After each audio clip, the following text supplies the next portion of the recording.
last thing I wanted to just say. So I have one more topper.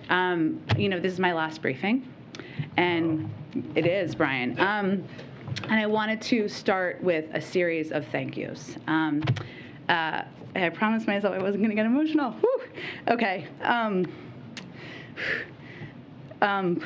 Thank you. I want to say thank you to the President and the First Lady.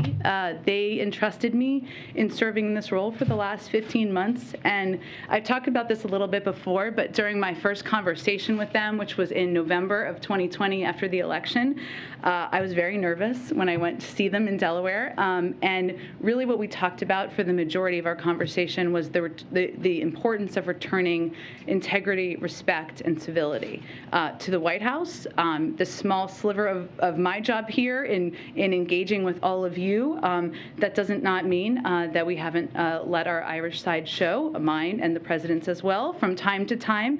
I recognize that. But on my best days, and as I look back, I hope I followed the example of integrity and grace that they have set for all of us and do set for all of us every day. And I'm incredibly grateful to them.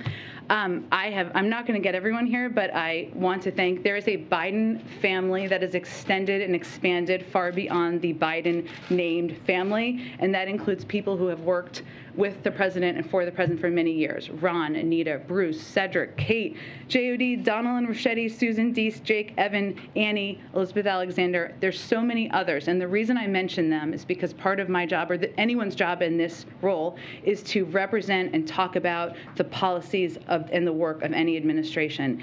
They have integrity, grit, commitment to trying, even on the hardest days and worst days, to make the world better for the American people, and I am very grateful to them. Now, I'm not going to cry about the press team. Whew. Okay. Thank you to the press team. Many of them are here. Some of them are not here because they are taking much-needed days off. It has nothing to do with me personally, I promise. But you all know a lot of them. For those who don't know them, they are incredibly tough, smart, hardworking, and deeply, deeply good human beings, deeply good public servants. And, people always ask me, and I'm sure you guys get asked this too, about whether Washington is rotten, whether everybody is corrupt here and, nothing good happens and we all just argue with each other. And I, having done this job, believe the absolute opposite is true, because I have worked with and engaged with all of these incredible people across the administration and this amazing team, many of whom are here that I get to work with every day.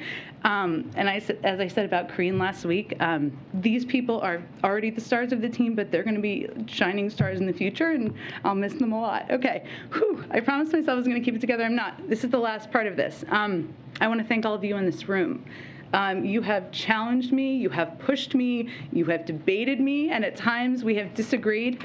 That is democracy in action. That is it working.